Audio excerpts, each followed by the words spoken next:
of Alabama and Jody Hice of Georgia.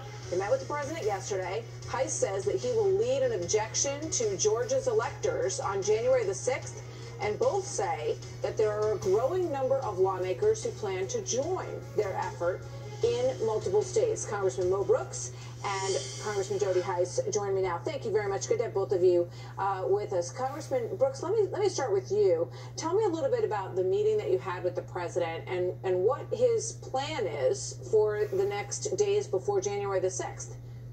Well, first, it's not the president's plan. The president doesn't have a vote in this. We were there to inform him of what we intend on doing.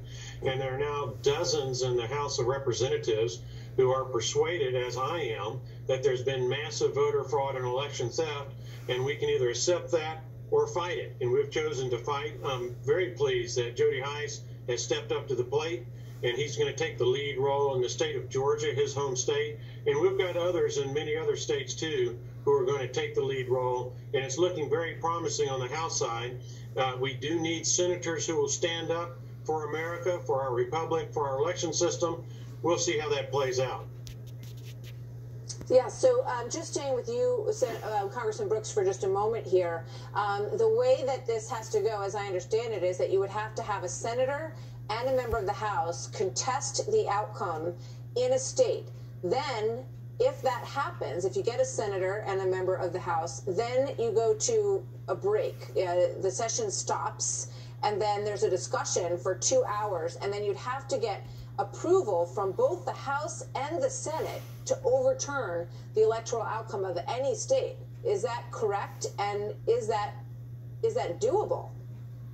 Well, that is the case under the law. We have a recess of the joint session of Congress. The Senate goes back to the Senate side of the Capitol. The House stays in the House chamber. We have 2 hours of public policy debate.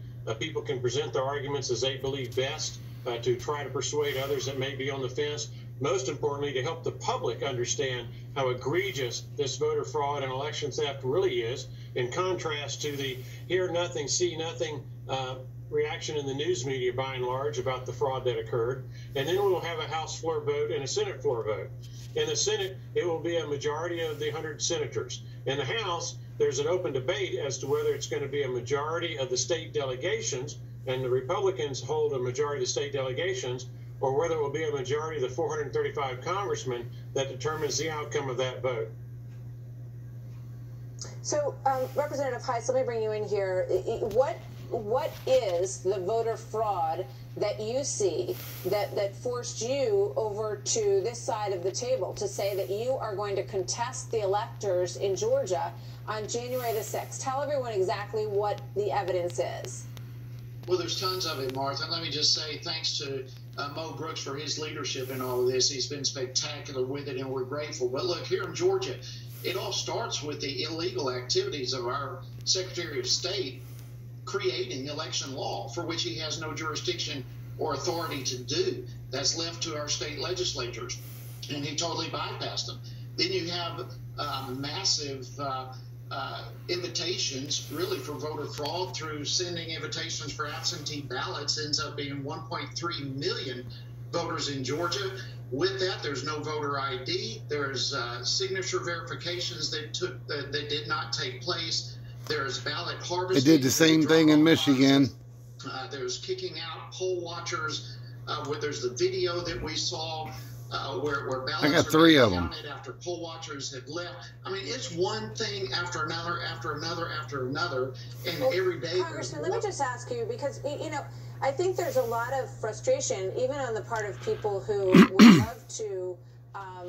would love to agree with what you're saying, but they look at all of these court cases across the country, and they look at the fact that the Supreme Court, which you would think would want to weigh in when there's a debate between a state legislature, which is supposed to come up with the election laws, and the state court system, which overruled them in a lot of these cases, and they chose not to take it up. I know President Trump was very upset about that. But what do you say to those who look at all the different sort of markers that have already been passed unsuccessfully and say, it's time to accept all of that? What do you say to them? Yeah, really 2 things. Number one, it's unfortunate that the courts have not taken up these cases they've not looked at the evidence because they've not taken the cases. You can't look at evidence if you don't take the case. So that's one thing. The second thing I would say is because we have not had our day in court, we will now have our day in Congress. And in that, we will present to the American people the evidence that actually took place and thousands of affidavits verifying voter fraud in multiple ways in multiple states. Martha, may I add a point All on right, this? gentlemen. Yes, of course. Go ahead, Congressman.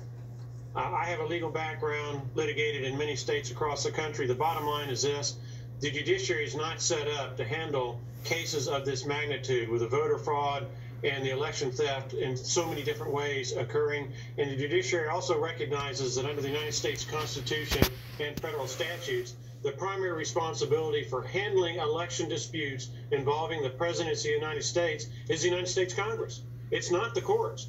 And unfortunately, the Congress has been shirking its responsibility by not engaging in the kinds of investigations that need to take place so that congressmen and senators will have the information they need in order to make informed judgments and decisions when we vote on whether to accept or reject the submittals of various states' electoral college votes.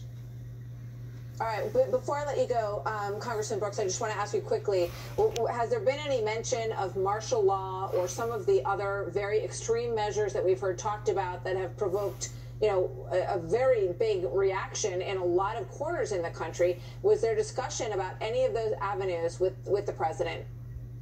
Not in my presence, and quite frankly, I believe that that's all overblown. I don't think there's any real substance to it, but the news media has to make stories, and that's one way to do it. All right, gentlemen, thank you very much. Congressman Hyson Brooks, good to have you here tonight. Thank you.